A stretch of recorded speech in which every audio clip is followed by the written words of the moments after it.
Dr. Srinivas Mukkamala, a Michigan-based otolaryngologist, has made history as the first person of Indian origin to be elected president of the American Medical Association, AMA. He will serve as the organization's 180th president, the AMA said in a statement on Thursday.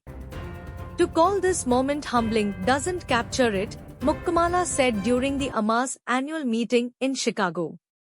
It's moving. It's awe-inspiring. Mukkamala was diagnosed with a brain tumor in November 2024 following an MRI scan. He underwent surgery 3 weeks later, with doctors removing 90% of the 8 cm mass located in the left temporal lobe, according to the AMA. Speaking at the ceremony, Mukkamala said his recent health battle had deepened his commitment to improving healthcare access in the United States. I benefited from the best treatment possible. But for many patients, the process is far more difficult, filled with questions about insurance coverage, cost of care, and delays in access, he said.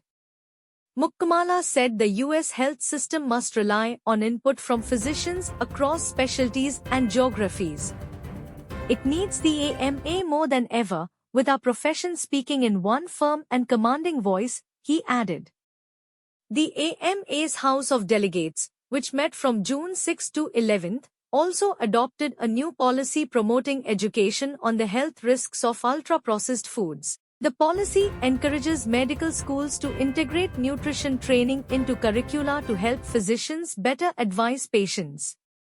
The AMA, founded in 1847, is the largest association of physicians and medical students in the United States. Focal Alpha News. Real news for real world.